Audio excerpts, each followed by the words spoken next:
Every anime season has that one show that really just kind of comes out of nowhere, right? There's no big marketing campaign, nor is there any like social media push for the show. And I believe that show this season is Smoking Behind the Supermarket with You. I mean, let's be honest here. A show about two grown adults going behind a supermarket and smoking and just like talking to each other doesn't exactly sound appealing to a massive crowd, but yet somehow this anime has taken over in like the last week or two. You know what I'm saying, dude? So today I'm going to talk about 4 things that Smoking Behind the Supermarket with You does right and how it's become so popular in such a crowded anime season like we're having right now. The first reason I want to look at is that the main cast is filled with grown-up adult characters. Let's just be real here for a second. In today's modern romance anime, you don't really see grown-up characters, you know what I'm saying, dude? I mean, how many actual romance anime can you name that involve 2 grown-up characters, right? Now, compare that to how many romance anime you can name that involve high schoolers, okay? There's a massive number difference right there. And eventually, after watching enough of the high school romance shows, you start to become a little bit tired, right? You start to get a little bit like repetitive and stuff. So in return, you look for a grown-up show like Smoking Behind the Supermarket with You, and that gives you a little bit more refreshing taste for you. The romance in this show isn't built on that like awkward classroom encounter tension, you know what I'm saying, dude? It's built on 2 people who find comfort in their company after long days at work, right? Which creates that emotional base that people find much more relatable. Now, I would like to highlight a specific character in this show, and of course that is our main heroine, Yamada, or Tayama, however you want to call her name. A lot of rom-com heroines kind of fall into like specific categories nowadays. For example, tsunderes are a very popular one, or the main heroine can be quiet, or she could be the popular girl, right? There isn't a problem with that. It's just the fact that that can be a little bit predictable sometimes. So when you take a character like Yamada, who really doesn't fall into like any of those categories, she feels a little bit surprising as a character, and she feels a lot more invested. What I'm saying is that she feels like an actual person. Every joke she makes, it feels genuine. Every conversation she has, it feels pretty realistic. You know what I'm saying? Like you could be talking to that person in real life.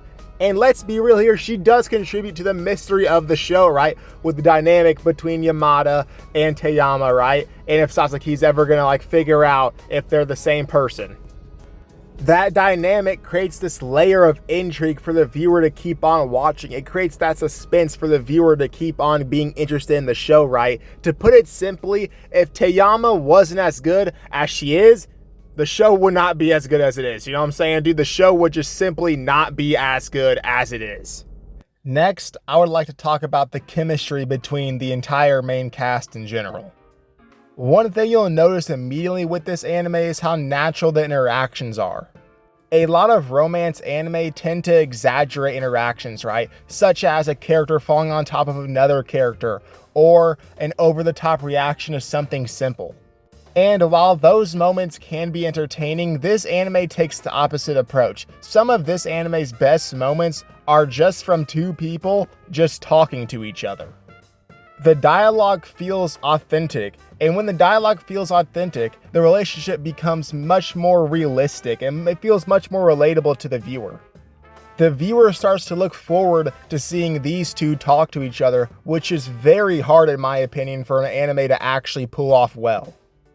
And finally, the final point I would like to bring up is the fact that it doesn't feel like every other romance anime. This is probably the biggest point on why it's become such a standout. It doesn't follow the same regular formula that many modern rom-coms do. For example, a formula can be as followed: introduce an attractive main cast, then create some sort of drama within the main cast, and then try to stretch it out as long as possible, repeat. And while that formula can succeed, people are becoming more and more aware of the repeating process that it provides. This show provides something else. Instead of being built on drama, it instead builds on connection. The story understands that romance isn't just about the destination, it's also about the journey. It's about the little things that come along the way. And because the show understands that, every episode feels meaningful. The show is confident enough to flesh out and slow down its characters a little bit. And in other words, you don't really see that much in today's anime. So to me, those are the 4 biggest reasons on why I believe that Smoking Behind the Supermarket with You has become one of the most popular anime recently. First, it gives us adult characters in a genre dominated by high schoolers. Second, it gives us a very, very good female lead that we haven't seen in a really long time. Third, the chemistry between the characters feels real and authentic. And finally, it offers a refreshing approach on romance that isn't the same tired formula over and over again. At first glance, this anime's story may look like it doesn't have a lot to offer, but I believe that's exactly what makes it special. Because underneath that simple premise, there is fantastic character writing, believable relationships, and a level of authenticity that many romance anime struggle to achieve. If you've already watched it, let me know what you think in the comments section below, and if you haven't, this might be the perfect chance to do it.